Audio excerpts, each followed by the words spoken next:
Vlog na to. Laban na laban, me!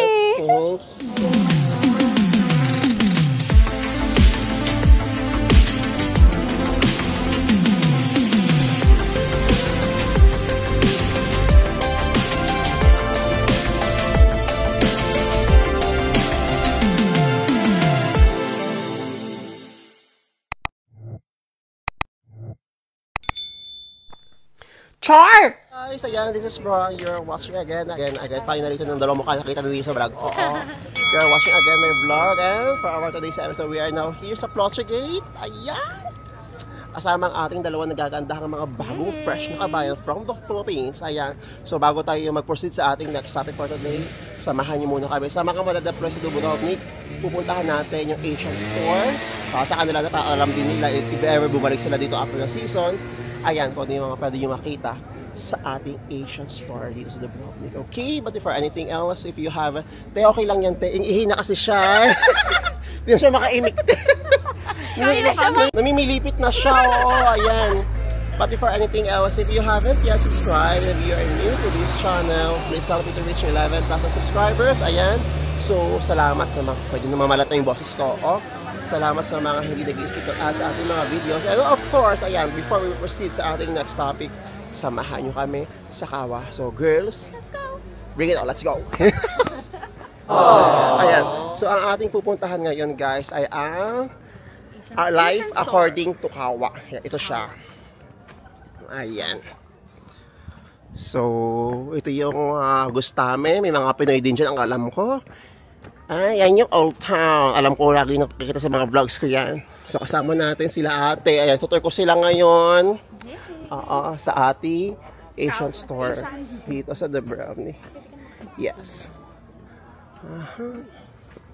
Hagdan na naman, B. Hagdan na naman. Diba? Anyways, ayan. Kayo ba para kayong mamili ngayon dito sa mga toyo? Suka? Wala. Toyo, suka, wala. Meron. Mga baon na kayo. Sana all na lang talaga. Well trained. Hello, ayan.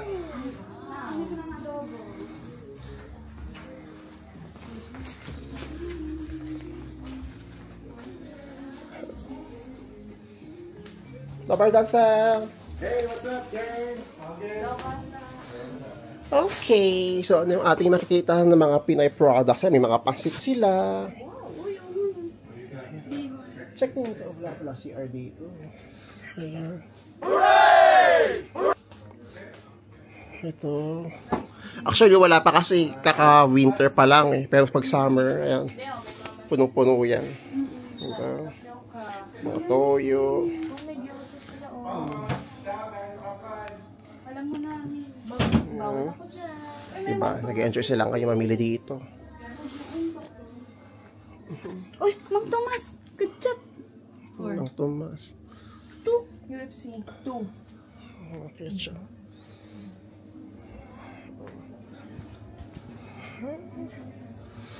Samahan ko lang sila.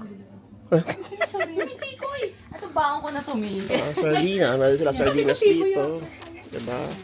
May lumpia wrapper din. Ay, ba yung smarty rice low? Magkano to? Sa 230 to 80. Ayan.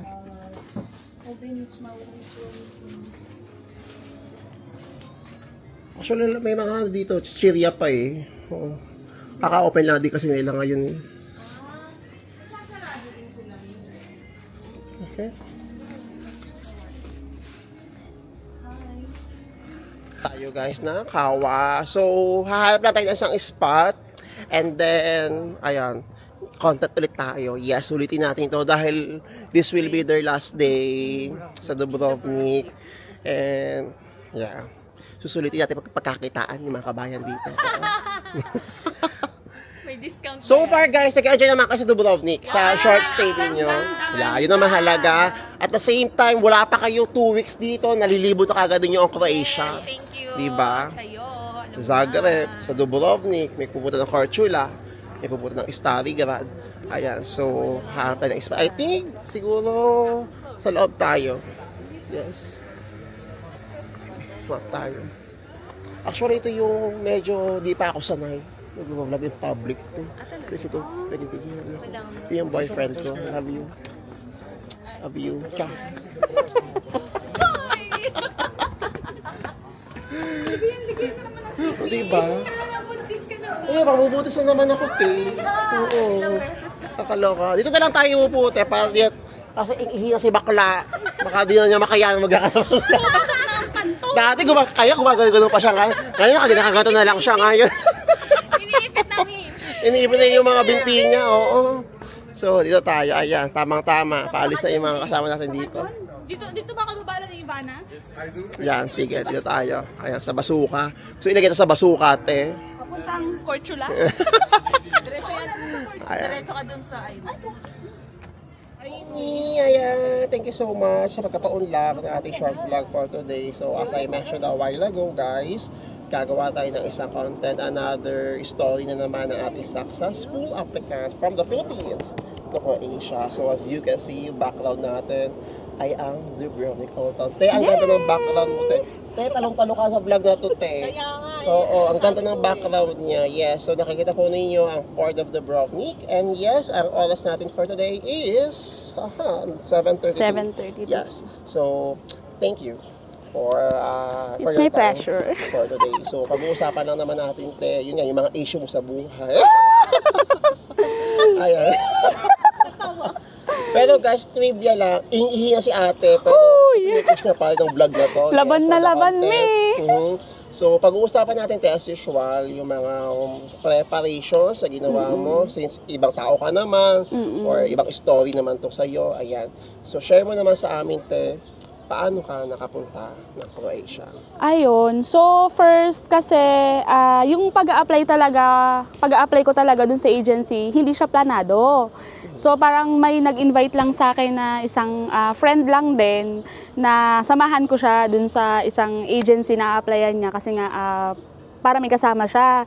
So, ako naman din kasi nung time na yon hindi ako prepared na, kumbaga parang hindi ko na siya planong umalis kasi nga parang parang nadismaya ako dun sa mga in-applyan ko before. Ano po ba trabaho sa Pilipinas before? Nasa business and accounting firm ako doon. Tapos, nung una ayoko siyang applyan kasi nga sabi ko baka mag-failed na naman ako. So, parang naman ako na hindi ako matatanggap, ganon. So, ang ginawa ko na lang talaga is sinamahan ko na lang yung isa kong friend. Tapos, ayun nga, luckily, na-select ako nung nag-apply kami. Then, ayun. So, ang pasok sa banga. agency nyo sa Pilipinas is? PGR. PGR ang namin, Premier Global. Global Recruitment.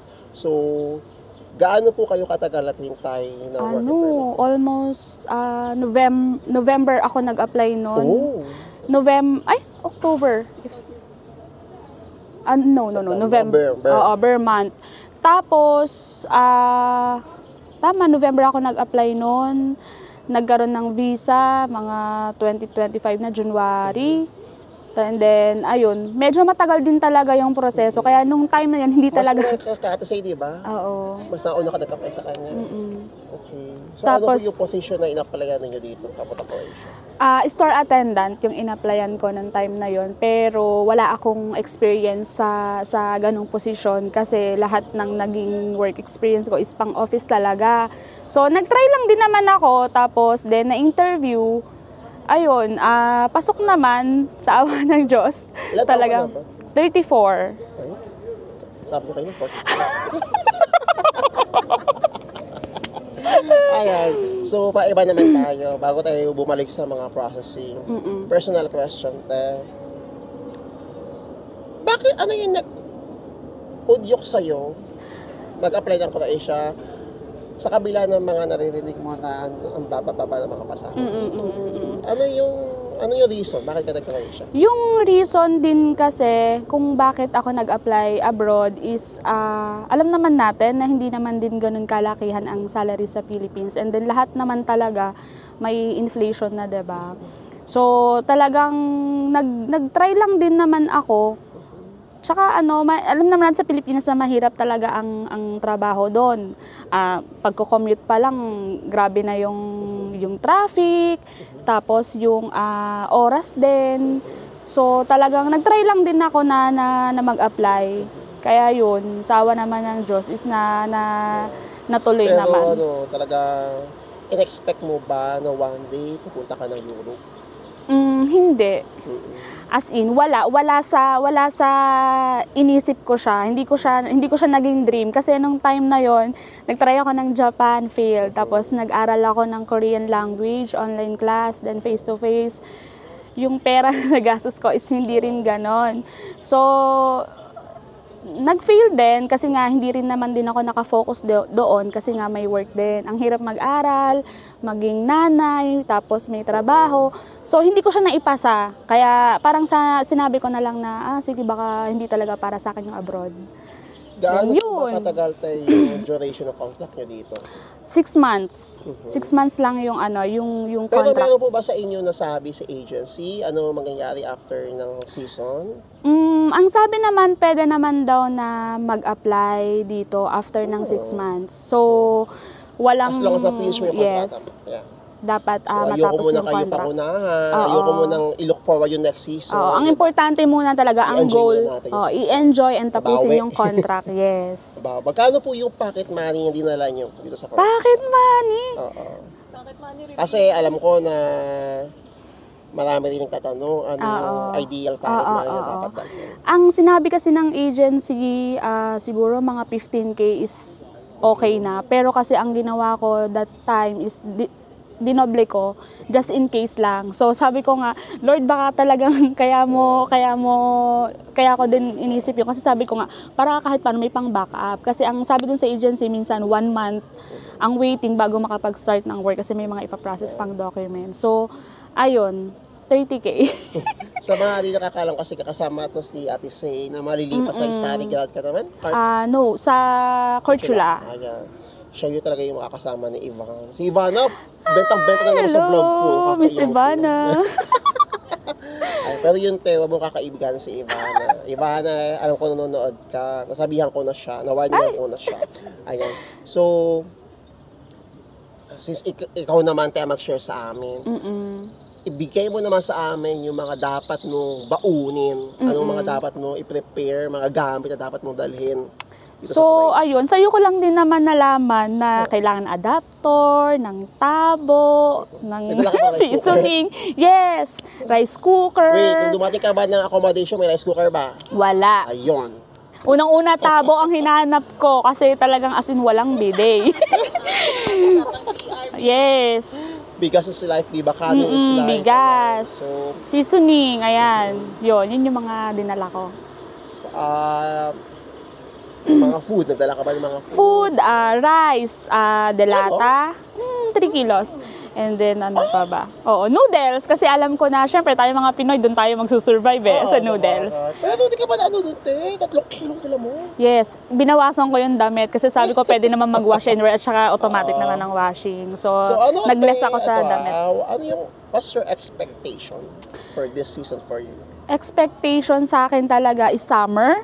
Kaya hindi ako prepare na kailangan pala magdala ng mga jacket kasi nga ang expect namin is talagang mainit. Kaya ang damit na dinala ko is pang summer. Yeah. So ayun, malamig pa rin pala. Pero ano naman siya gata? Oo, Hindi na siya ano kagaya naman, ng mga nakaraan. hindi naman ganun kalamig. Ngayon may mga naka-shirt na ulit. Diba?